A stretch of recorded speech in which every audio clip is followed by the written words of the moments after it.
Pjesa e tretë. Kur plagët bëhen forcë. Jeta e mirë s'filloi të merrte një formë të re. Nuk ishte jetë pa vështirësi, por ishte jetë ku ajo më në fund vendoste vetë. Çdo mëngjes zgjoi herët, përgatiste fëmijët për shkollë dhe pastaj shkonte në punë. Lodhej shumë, por lodhja e saj tashmë kishte kuptim. Nuk ishte më lodhje nga përbuzja, por lodhje nga përpjekja për të ndërtuar diçka të saj. Adriani nuk jetonte me të, ai respektonte hapësirën e saj. E dinte se Mira kishte nevojë të mësonte të ecte vetë, pa u mbështetur menjëherë te dikush tjetër. Ai vinte ndonjëherë për t'i ndihmuar me fëmijët, sillte libra për dritën, ndihmonte djalin me detyrat e shkollës dhe pastaj largohej pa kërkuar asgjë. Kjo e prekte Mirën më shumë se çdo fjalë dashurie, sepse për herë të parë dikush ishte pranë saj, pa e zotëruar, pa e urdhëruar dhe pa ja kujtuar se kishte bërë nder. Ajo po mësonte se dashuria e vërtet nuk të ngushton frymën. Dashuria e vërtet të lë hapësirë të marrësh frymë. Megjithatë, e kaluara nuk largohej lehtë. Kishte net kur Mira zgjohej e friksuar, sikur ende dëgjonte zërin e rënd të sokolit. Kishte ditë kur një fjalë thjesht, një trokitje fort në derë, apo një shikim i ashpër në rrugë ja kthente trupin në dridhje. Ajo kuptoi se largimi nga një jetë e dhimbshme nuk do të thotë se plagët mbyllen menjëherë. Trupi del nga shtëpia e frikës, por shpirti ka nevojë për kohë ta besojë se është i lirë. Në ato net të vështira, ajo i afroi shtratit të fëmijëve dhe i shikonte teksa flinin. Drita flinte, gjithmonë me një libër pranë jashtëkut, ndërsa djali mbante një makinë të vogël lodër në dorë. Ata ishin arsyeja pse Mira nuk u kthye pas. Një natë, ajo mori një fletore dhe filloi të shkruante.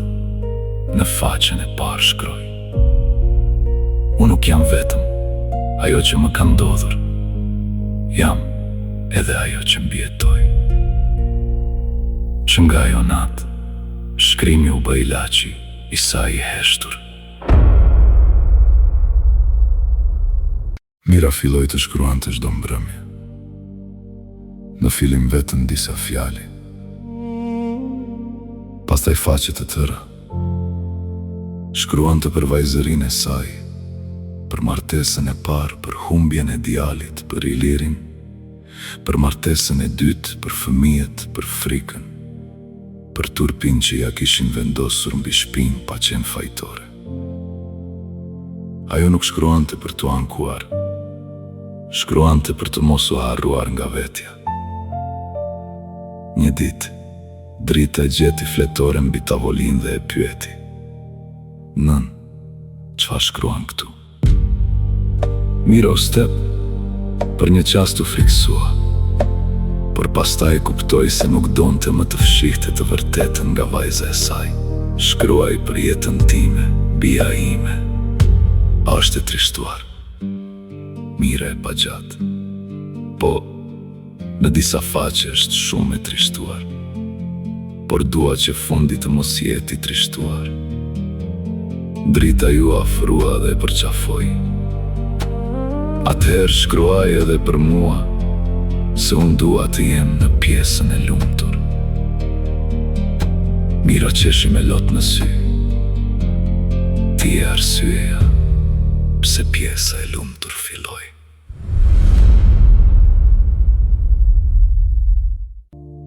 Me kalimin e kohës, Mira filloi të merrte pjesë në takime me gra të tjera, që kishin kaluar histori të ngjashme. Në fillim rrinte në fund të sallës dhe dëgjonte. Nuk fliste, vetëm dëgjonte zërat e tjerë që ngjanin dhimbjes së saj. Një grua kishte duruar dhunë për 20 vjet. Një tjetër ishte martuar pa dëshirë. Një tjetër kishte rritur fëmijët e vetëm pasi burri e kishte braktisur.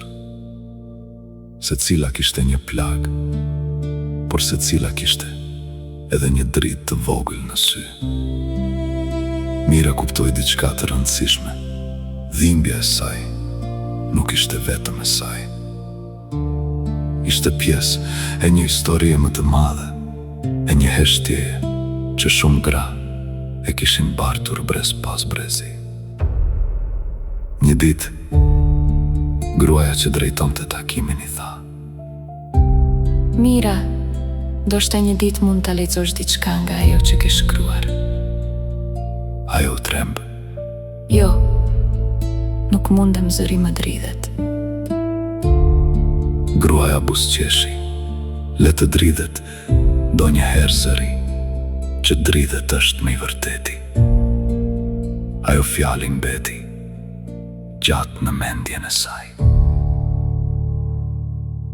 Pa disa javësh, Mira mori guximin.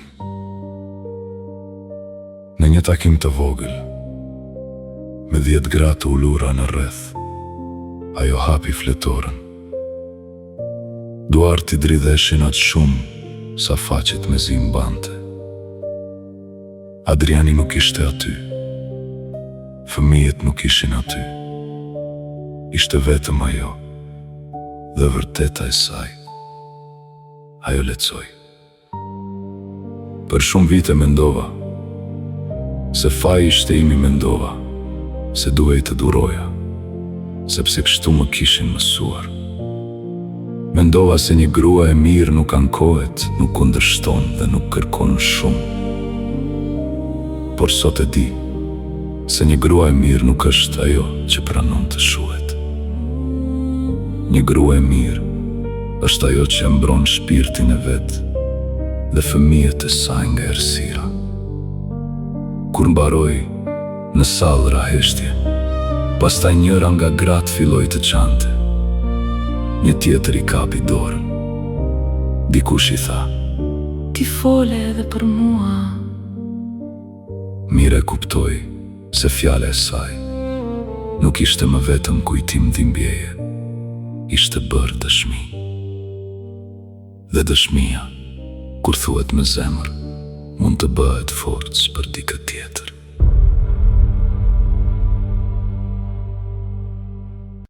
Nga ajo ditë, Mira nuk u fsheh më aq shumë. Filloi të fliste me kujdes, por me guxim. Jo për të turpëruar dikë, jo për t'u hakmarr, po për të treguar se heshtja nuk e shpëton njeriu nga dhimbja.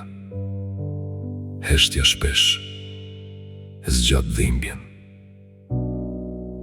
Adriani dëgjoi një ditë teksa ajo po lexonte një pjesë nga shkrimet e saj në një takim publik. Ai qëndroi në fund të sallës, pa dashur ta pengonte. Kur Mira e pa, për një çast u drodh zëri, por nuk u ndal. Ajo lexoi deri në fund. Pas takimit, Adriani ju afrua ngadalë. Sot nuk të pash si grua të plagosur, i tha. Të pash si grua që po i shëron plag duke i kthyer në dritë për të tjerët. Mira uli syt, por buzëqeshi ka mende frikë. E di, thaj, por guximi nuk është munges frike. Është të ecësh, edhe kur frika ecën pranë teje. Mira e shikoi, dhe për herë të parë nuk ndjeu nevojë të fshihej nga dashuria. Sokoli, ndërkohë, nuk e pranoi lehtë largimin e saj. Në fillim u përpoq ta kthente me fjalë të ashpra. Pastaj përmes njerëzve të tjerë, disa e këshiljonin. Mirën të kthehej për hir të familjes. Disa i thoshin se një grua nuk duhet ta prish shtëpinë. Disa i gjykonin pa e ditur as gjysmën e asaj që kishte përjetuar. Por Mira tani kishte mësuar të dallonte zërat që vinin nga kujdesi dhe zërat që vinin nga zakoni i vjetër për ta heshtur gruan. Një ditë, një i afër mi tha: Njerëzit po flasin. Mira u përgjigj qetë: Njerëzit folën edhe kur unë vuaja. Folën edhe kur heshtja. Folën edhe kur duroja. Atëherë le të flasin edhe tani që po jetoj. Kjo fjalë u përhap me zgrave që e njihnin. Disa përsëritën në heshtje si lutje për veten e tyre. Sepse shumë gra kishin jetuar gjithë jetën duke u friksuar nga fjala e botës. Mira, për herë të parë, nuk jetonte më për ta qetësuar botën.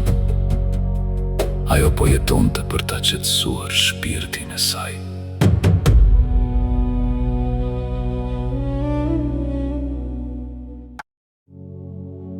Drita rriti shpejt. Ajo kishte marrë nga nëna ndjeshmërinë, por edhe një forcë të qetë. Në shkollë ishte nxënëse e mirë dhe shpesh shkruante hartime për nënën. Një ditë, mësuesja e thiri Mirën dhe i dha një fletë. Duhet ta lexoni këtë, i tha. Ishte hartimi i Dritës, titulli ishte Gruaja më e fortë që njoh. Drita kishte shkruar: Nëna ime nuk është e fortë sepse nuk qënë. Nëna ime qënë shpesh, por prap zgjohet në mëngjes dhe na buzëqesh. Ajo është e fortë sepse nuk na mësoi të urrejmë, edhe pse jeta i dha shumë arsye. Ajo është e fortë sepse më mësoi se vajzat nuk lindin për të ulur kokën, por për të ecur me dinjitet. Mira nuk mundi ta mbaronte leximin pa qarë, por kësaj here lotët nuk ishin vetëm dhimbje, ishin edhe krenari. Ajo kuptoi se vendimi i saj nuk ishte shpëtuar vetëm veten, kishte shpëtuar edhe mënyrën se si vajza e saj do ta kuptonte jetën.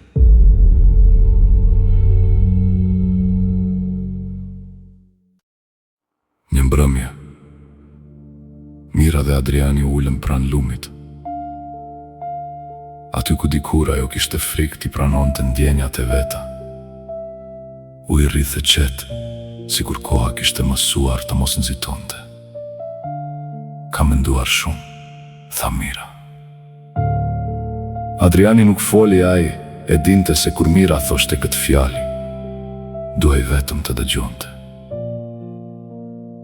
Për shumë kohë ka menduar se dashuria ishte diçka që të merrte lirinë, sepse kështu e kam përjetuar. Dikush vendoste për mua, dikush më kontrollonte, dikush më thoshte çfarë duhej të ndjeja, por ti më tregove diçka tjetër. Çfarë? Pyetja ime zë të ulët. Se dashuria mund të jetë edhe vend ku njeriu pushon, jo burg, jo frikë, jo detyrim, por vend ku zemra nuk ka pse të mbrohet gjithë kohën.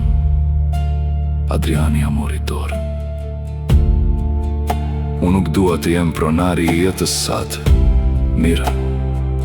Dua të jem njeriu me të cilin t'i zgjedh të ndash jetën, vetëm nëse zemra jote është e lirë. Mira e shikoi gjatë. Tani është me lirë se kur. Disa muaj më vonë,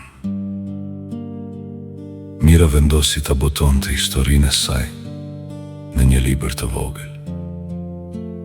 Nuk e bëri për famë, nuk e bëri për para. E bëri për gratë që ende nuk ishin zë. E bëri për vajzat që rriteshin duke menduar se fati i tyre u takonte të tjerëve. E bëri për nënat që duronin në heshtje për fëmijët, pa e ditur se ndonjëherë fëmijët shpëtohen pikërisht kur nëna vendos të mos duroj më pa drejtësinë. Në faqen e parë shkroi: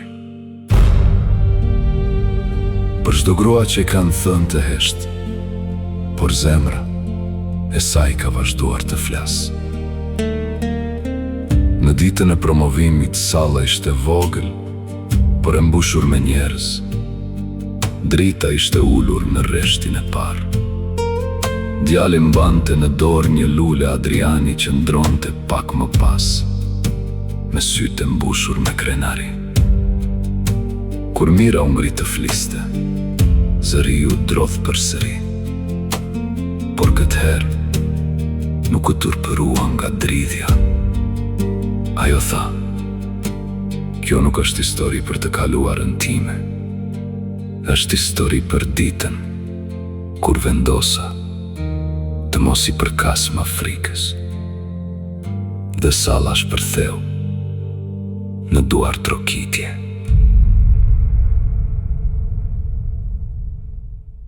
Pjesa e 4. Kur e vërteta nuk fshihet më. Pas promovimit të librit, Mira u kthye në shtëpi me një ndjenjë të çuditshme. Nuk ishte vetëm gëzim, ishte edhe frikë, lodhje, lehtësim dhe një lloj boshllëku që vjen pasi njeriu e nxjerr nga shpirti. Një dhimbje të mbajtur për shumë vite. Atë natë kur fëmijët fjetën, ajo u ul pranë dritares. Libri ishte mbi tavolinë. E preku kopertinën me dorë, sikur ende nuk besonte se historia e saj kishte dalë nga heshtja dhe ishte kthyer në fjalë. Adriani kishte dërguar vetëm një mesazh të shkurtër: jam krenar për ty. Sot nuk fole vetëm për veten, fole për shumë zemra që ende nuk kanë guxim të flasin. Mira lexoi disa herë, nuk ju përgjigj me njëherë. Jo sepse nuk donte, por sepse ndonjëherë mirë njoja është atë që madhe sa nuk gjen fjalë. Ajo shikoi fëmijët që flinin dhe mendoi: ndoshta jeta nuk ma ktheu atë që humba, por më dha forcën të mos humbas gjithçka.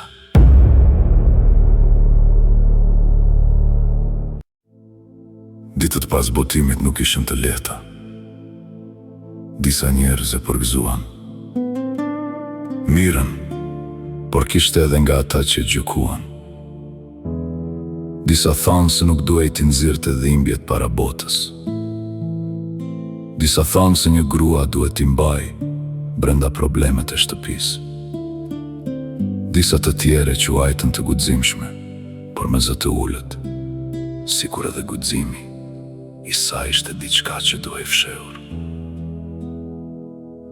Mira i dëgjoi të gjitha, por nuk u thye më si dikur. Ajo kishte kaluar shumë për të rrëzuar nga fjalët e njerëzve. Një ditë, në rrugë, një grua e moshuar ju afrua. Ishte një grua që Mira e njihte vetëm nga larg. Ajo ja kapi dorën dhe i tha: e lexova historinë tënde, nuk di të lexoj shumë shpejt, por e lexova ngadalë, faqe për faqe. Kam qarë, jo vetëm për ty, por edhe për veten time. Mira mbeti pa fjalë. Gruaja vazhdoi: edhe unë kam heshtur një jetë të tërë. Ti e the atë që unë nuk munda ta them kur. Atë ditë, Mira kuptoi se fjala e saj kishte prekur plagë të vjetra. Një pasdite, Mira mori një telefonat nga babai i saj. Zëri i tij ishte i rëndë, si dikur, por këtë herë kishte edhe diçka tjetër brenda tij. Pa siguri. Duhet të flasim, thaj. Mira për disa qaste heshti. Zëri i babait i kthente shumë kujtime. Dalimet, frikën, fjalët e ftohta. Vitet kur ajo ishte kthyereve në shtëpi dhe nuk ishte trajtuar si vajze plagosur, por si barë. Për çfarë? Pyeti ajo. Për atë që ke shkruar. Mira mori frymë thellë. Ajo që kam shkruar është jeta ime. Po njerëzit po flasin. Thaj, këtë fjali Mira e kishte dëgjuar gjithë jetën. Dikur ajo fjali e kishte burgosur, tani nuk kishte më të njëjtën fuqi. Baba, njerëzit kanë folur gjithmonë. Por kur unë qaja, askush nuk erdhi të më mbante shpirtin. Kur unë vuaja, fjale e njerëzve ishte më e rëndësishme se jeta ime. Në anën tjetër të telefonit raheshtje. Për herë të parë, babai i saj nuk ju përgjigj me njëherë.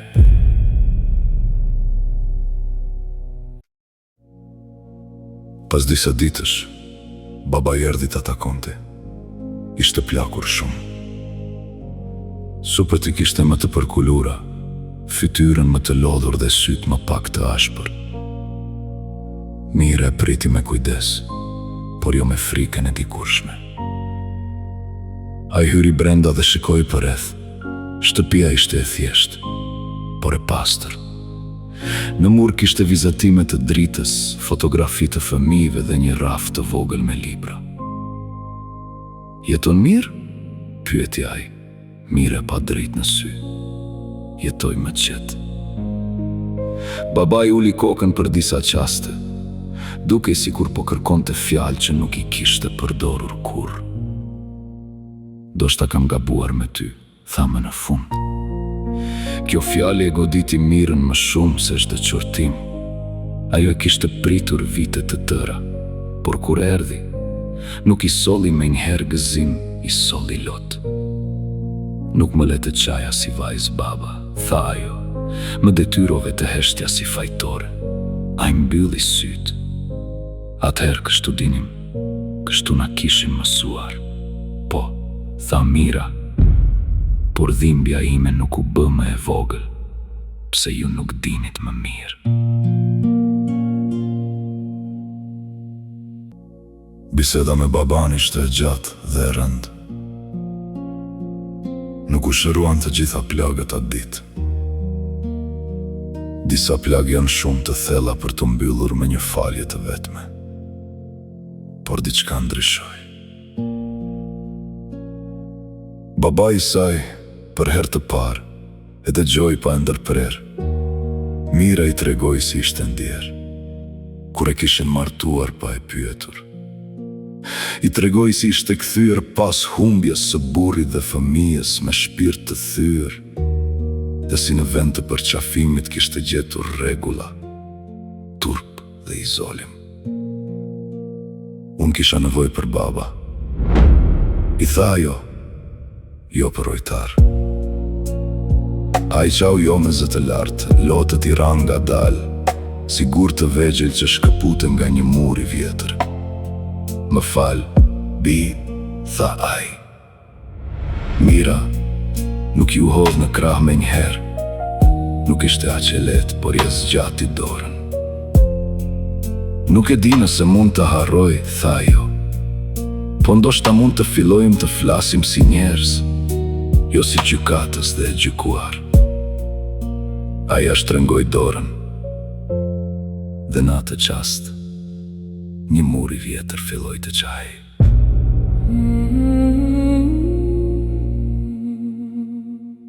Ndërkohë, Sokoli kishte dëgjuar për librin. Në fillim ishte zemëruar shumë. E kishte quajtur Mirën mos mirënjose. Kishte thënë se ajo po e turpëronte familjen dhe se po e paraqiste veten si viktim. Por e vërteta ka një fuqi të çuditshme. Edhe kur njeriu e mohon, ajo rri përballë ti si pasqyrë. Një ditë, Sokoli e pa vajzën e tij dritën në rrugë, ajo ishte rritur, ishte bërë me qetë dhe me sigurt në vete. Ai e thiri, por drita nuk ju afrua me njëherë. E shikoj nga larg, me një kujdes që e lëndoj. A nuk më njeh më? Pyeti ai. Drita u afrua nga dal. Të njoh, tha ajo, por nuk dua të kem frikë nga njerëzit që i njoh. Sokoli mbeti ngrir fjalët e një fëmije shpesh godasin më thellë se fjalët e të rriturve, sepse nuk janë të zbukuruara, janë të pastra. Atë ditë, ai kuptoi se sjellja e tij nuk kishte lënduar vetëm. Mirën kishte lënë gjurmë edhe të fëmijët.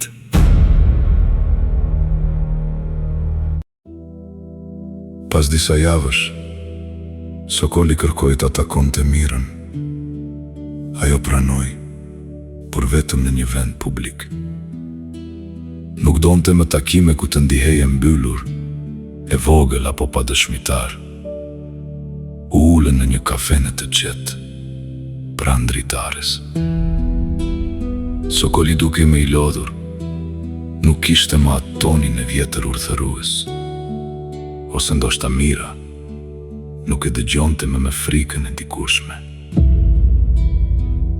E lexova librin, thaj.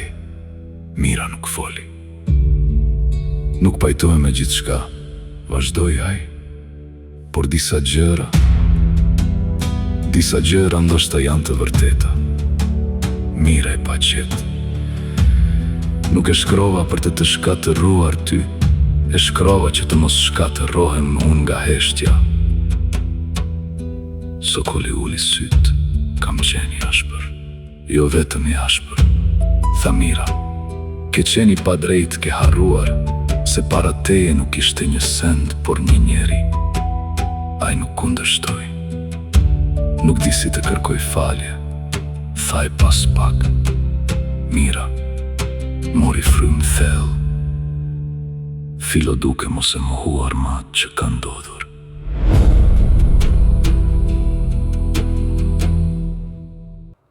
Takimi me Sokolin nuk e ktheu të kaluarën mbrapa, por e ndihmoi. Mirën të mbyllte një derë brenda vetes.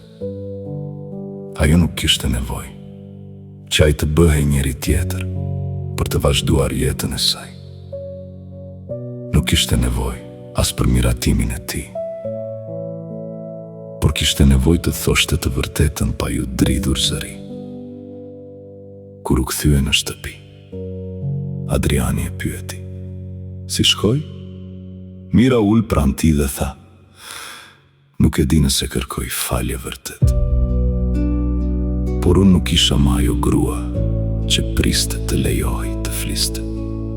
Adriani buzëqeshi: kjo mjafton për sot. Mira e shikoi gjatë. Ai gjithmonë kishte ditur të mos e merrte dhimbjen e saj dhe të bënte histori të vetën. Ai nuk e shpallte veten shpëtimtar, vetëm qëndronte. E di çfarë më ka shëruar më shumë të ti? E pyeti ajo. Çfarë? Që nuk më ke kërkuar kur të harroj.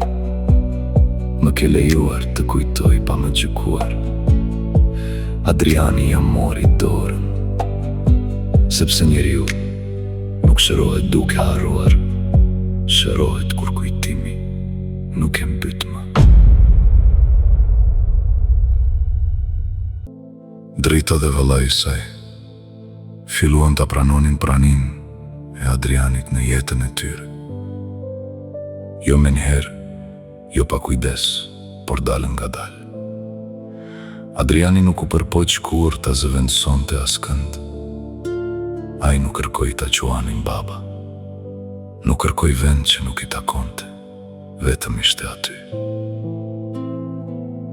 Një ditë, djali Mirës po përpiqej të rregullonte një biçiklet të vjetër.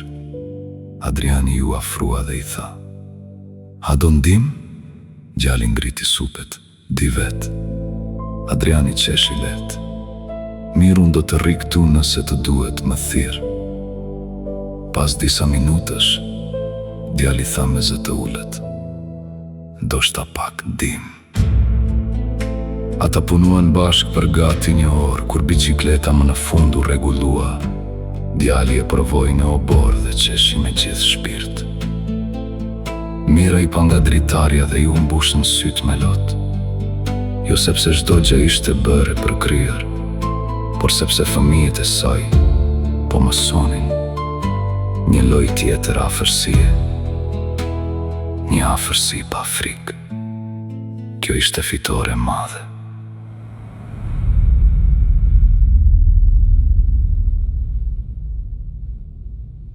Një vit më vonë, Mira organizoi një takim të ri me lekëzuesit. Këtë herë nuk ishte më gruaja që dridhej para fjalëve të veta. Ishte ende e ndjeshme, ende me plagë, por qëndronte më drejt. Në sallë kishte gra, burra, vajza të reja dhe disa nëna që mbanin fëmijët për dorë.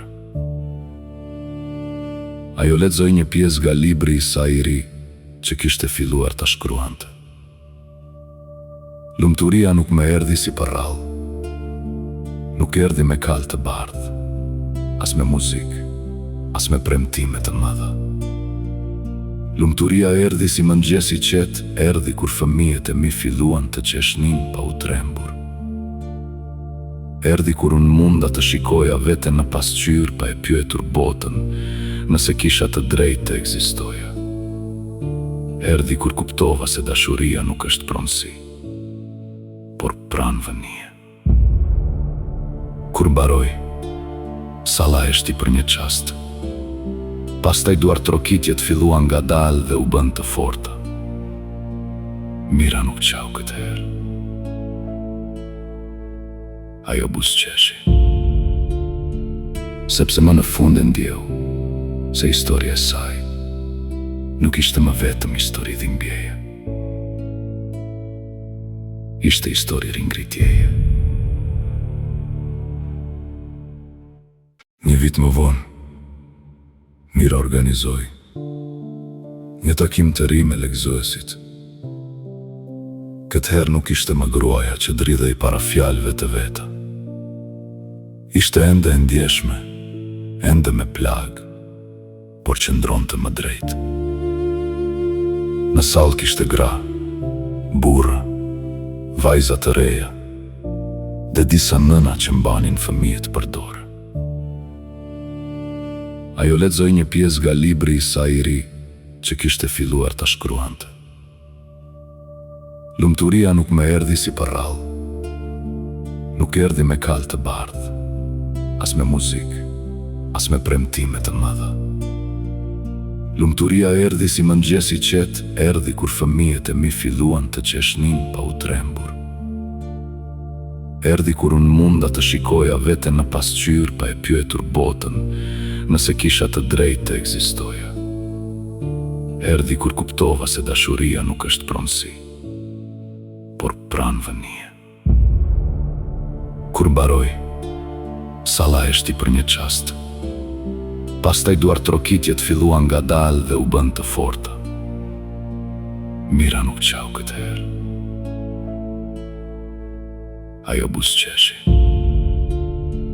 Sepse më në fund e ndjeu se historia e saj nuk ishte më vetëm histori dhimbjeje. Ishte histori ringritjeje.